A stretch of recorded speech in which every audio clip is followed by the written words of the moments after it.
Olá, pessoal que acompanha o nosso canal. Nós estamos aqui em mais uma das entrevistas, conhecendo a vida de brasileiros importantes que fizeram e estão fazendo a história. E hoje nós estamos aqui com o seu Manuel. Tudo bem, seu Manuel? Tudo bem. Seu Manuel, compartilhe conosco o que fez da sua vida tão espetacular, essa história tão interessante, emocionante. Hoje nós vamos começar, na verdade a história do seu Manuel parece um filme, então nós vamos dividir por episódios. E no vídeo de hoje ele vai contar partes interessantes da sua infância. Então, seu Manuel, compartilhe um pouco conosco da sua infância, momentos emocionantes, momentos divertidos. Compartilhe aí conosco. Eu me lembro de uma boa parte da minha infância. A infância ela é subdividida, né? Criança, adolescente e pré-adolescente. Eu não sei bem direitinho, mas quando eu me lembro das minhas passagens, né? Que eu nasci no interior do Tasso Fragoso e fui para o Tasso Fragoso, uma cidadezinha do sul do Maranhão. E eu cheguei lá com 7 anos de idade para começar a estudar.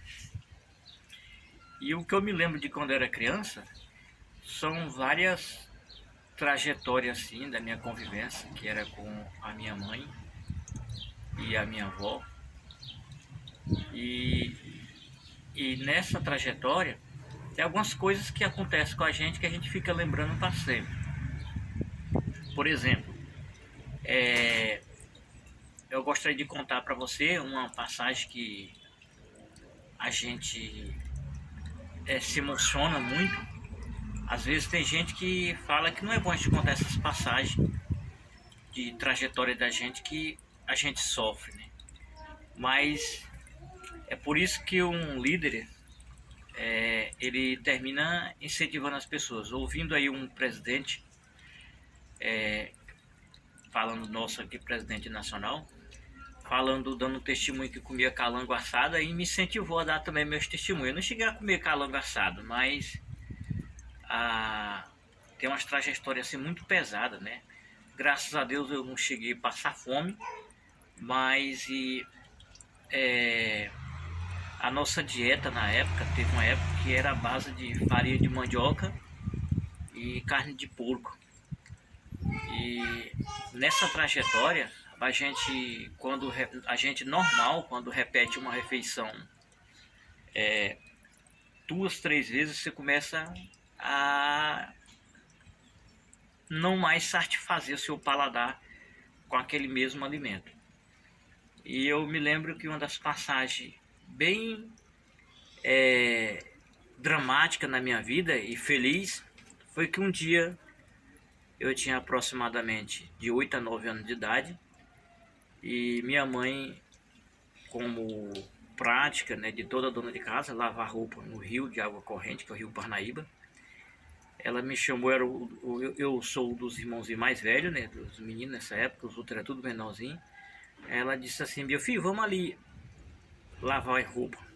Ela disse: mãe, assim como companheiro, não era para ajudar ela a lavar roupa, né? Era como companheiro. Eu disse: a senhora deixa eu pescar?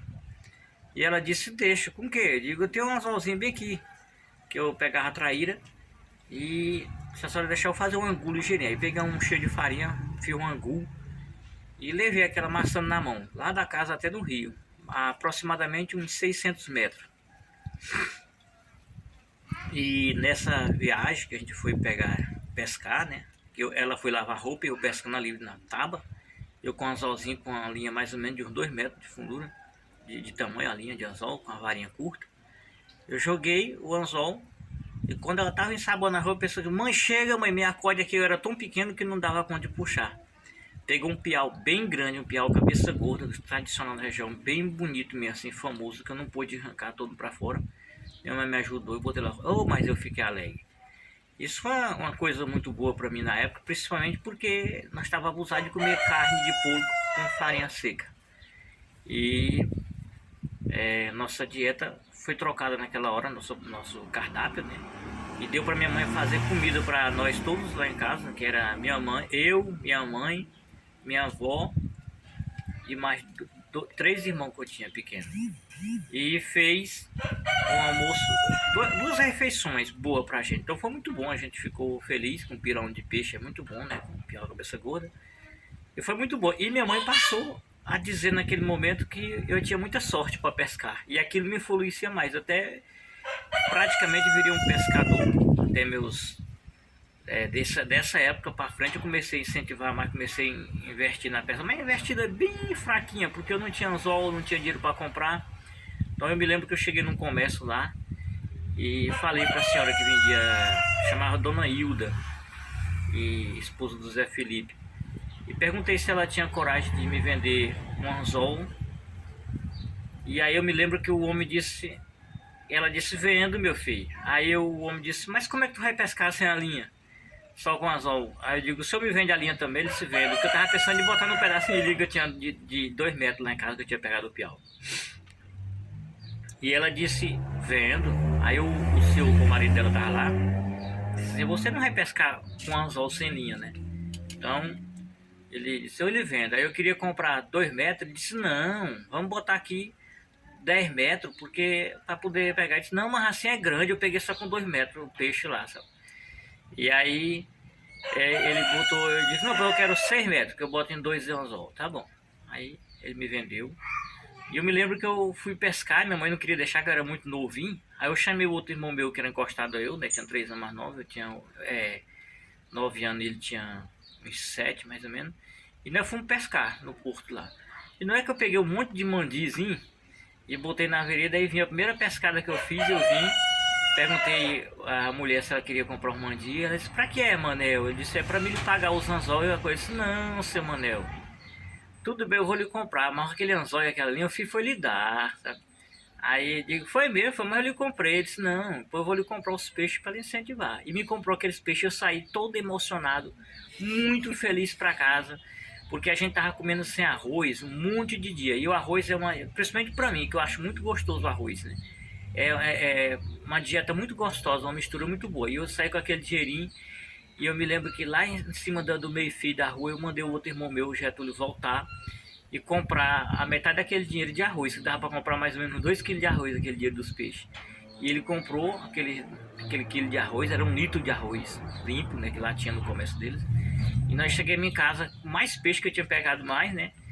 E com arroz. Aí foi com uma refeição boa de mandi, caldo de mandi com arroz, né? Que nós estávamos abusados da carne de porco com farinha. Então, são muitas trajetórias e uma vai aumentando da outra, né? Depois disso aí, eu não vou contar muito agora, porque a câmera está quase descarregando, que a moça está mostrando que está quase descarregando.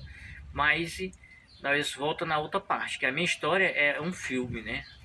Então, eu tenho certeza que vocês vão ter muito que gravar e que mostrar para a sociedade. Então, essa é uma pequena trajetória que tem muito emocionante e que hoje, para um mundo que está tendo hoje na sociedade, eu acredito que hoje está tendo muita ajuda financeira, como a Bolsa Família, como para as pessoas de baixa renda, não tem tanto assim como sofrer. Mas no tempo do presidente que contava que comia cala caçada, e no meu tempo, que já foi muito tempo depois disso aí, sabe, que não tinha renda nenhuma, as famílias, nós vivíamos de algum tipo de renda. Por exemplo, a nossa farinha com a nossa carne de porco era de uma criação de porco que minha mãe tinha no interior. E ela mandava matar um porco e pegava uma banda e trocava na meia quarta de farinha ou numa quarta de farinha, de acordo com o tamanho do porco, e trazia para nós comer 3, 4 meses aquela comida todinha. Quando acabava aquela ali, aí era de novo outra jornada daquela. Então a gente vivia uma vida muito, mas muito dramática, né? Na questão da resistência da fome. A gente não passava fome, mas tinha que comer, às vezes, um cardápio repetido por vários dias. E isso traz uma história mais interessante ainda, da história de um feijão que eu vou contar para vocês a partir daí, porque para mim o maior sonho que eu tinha era de comer feijão. Pois, gente, nós ouvimos aí uma pequena parte do episódio da infância do seu Manuel, muito emocionante, cheio de verdade, porque isso aconteceu, né? E nos próximos vídeos ele trará aí esse episódio do feijão. Eu já estou ansiosa para saber. Ele já tinha me contado alguns episódios muito emocionantes que fizeram aqui nós nos bastidores chorar. Então acompanhe aí os próximos vídeos da história do seu Manuel. porque é um filme. Tchau, gente, até o próximo vídeo. Dá tchau, seu Manuel, pro pessoal. Tchau.